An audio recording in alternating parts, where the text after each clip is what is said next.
Hello বন্ধুরা, তোমরা সবাই কেমন আছো? আশা করছি সবাই খুব ভালো আছো। তো আমিও মোটামুটি ভালো রয়েছি, খুব ভালো বলবো না, তার কারণ তোমরা জানোই এখন কি পরিস্থিতি চলছে। তো আমিও মোটামুটি ভালোই রয়েছি। তো আজকে সকাল সকাল দিদির বাড়ি থেকে বাড়ি চলে এসেছি।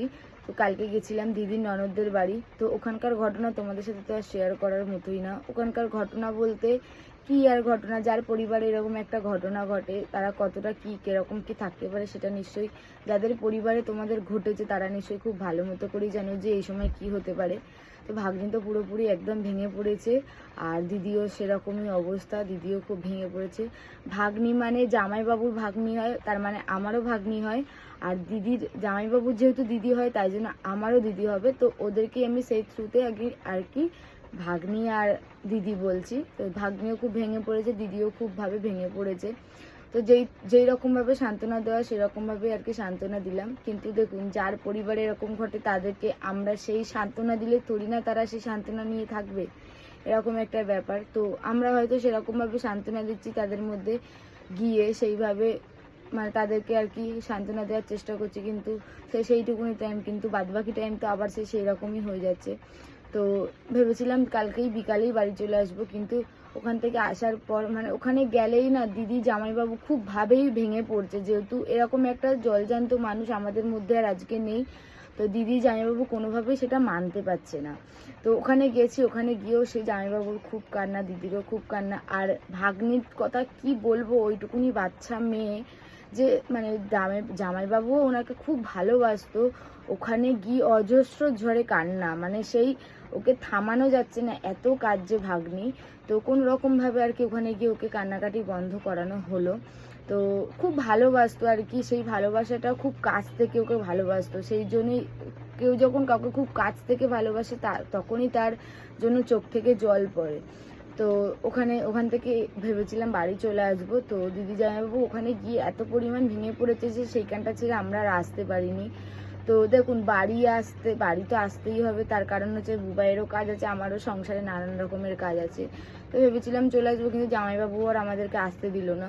তো সকাল সকাল উঠেছিলাম, ভেবেছিলাম বাড়ি চলে আসবো, আজকেও সেম কাণ্ড, সেই দিদি আসতে দিচ্ছে না। তার কারণ ওখানে দিদি মানে একা থাকছে, যেহেতু এখন কৌশিক অঞ্জলিরাও বাড়িতে নেই, ওরাও গেছে ঘুরতে। তো সেই জন্য আমাদেরকে গিয়ে থাকতে হয়েছিল, মানে একটা মন ঠিক করার ব্যাপার ছিল। তো অন্য সময় কি হয়, বুবাইকে আমি অনেকভাবে বলি যে কি করছে, যাবো চলো, মানে দিদির বাড়ি যাব, ওখানে যাব, অনেকবার তেলাতে হয়, কিন্তু জানি না এখন এবারে কেন একবার বলাতে দিদির বাড়ি চলে গেল। ওদের ভাই বোনের ভালোবাসাটাই হচ্ছে অন্যরকম, এরকম একটা ব্যাপার, মানে ভাই বোনের প্রতি টানই একটা অন্যরকম, এরকম একটা ব্যাপার। তো কি বলবো, সকাল সকাল উঠে ভেবেছিলাম বাড়ি চলে আসবো, কিন্তু দিদি দেখছি সেই আমাদের রেডি হওয়া দেখে দিদির পুরো মন খারাপ হয়ে গেছে যে আসতে দেবে না। কিন্তু অনেকভাবে বোঝালাম যে আমারও সংসারের কাজ থাকে, তোমার ভাইয়েরও কাজ আছে, তো সারাক্ষণ তো ওখানে গিয়ে বসে থাকলে হবে না। তো ভেবেছিলাম তো নেক্সট টাইম যখন আবার এরকম হবে তো আবার এরকমই ছুটে যেতে হবে, এরকমই একটা ব্যাপার হয়ে গেছে। তো অনেক করেই আমাদেরকে বলেছিল থাক, আজকে যাস না। তো কি বলবো, ওনাকে কিভাবে বোঝাবো, আমার বোঝার ক্ষমতাই ছিল না যে আমাদেরও কাজকর্ম থাকে, তারপরে ভাইয়েরও কাজকর্ম থাকে। তো যাই হোক, চলে আসছিলাম, সেই সময়তেও দিদির মানে খুব খারাপ, মনটা খুব খারাপ হয়ে গেছিলো, বুঝতেই পারছিলাম যে মনটা খুব খারাপ চলে এসেছিলো। বাড়ি আসার পরও দেখলাম ফোন করেছিলাম, ফোন ধরেনি, তারপরে আবার ফোন করলাম ঘুরিয়ে, তখনও দেখলাম কথা বললো না, গলাটা ভাঙা, মানে আমরা ছিলাম বাড়িতে একটুখানি মানে হই হুল্লোড় ছিল। এবার অনেকে বলবে এই সময়তেও দেখুন, চলে গেছে, যে যাওয়ার চলে গেছে, তাকে তো আর ফিরিয়ে আনতে পারবো না, কিন্তু তার জন্য কি সবসময় মন খারাপ করে বসে থাকলে হয়? তো আমরা ওখানে গিয়েছিলাম, দিদিদেরও খুব ভালো লাগছিল, আর বিশেষ করে হচ্ছে বাবাইকে নিয়ে গেছিলাম, কারণ ও খুব ছটপটে, ওকে নিয়ে গেছিলাম বলেই আরো ভালো লাগছিল। তো ওখান থেকে চলে আসার পর দিদিদের মনটা খুবই খারাপ হয়ে গেছে, যেটুকু বুঝলাম ফোন টোন করে। তো সবসময় তো আর সব যাওয়া যায় না, আর গিয়েছিলাম 2-1 দিন ছিলাম।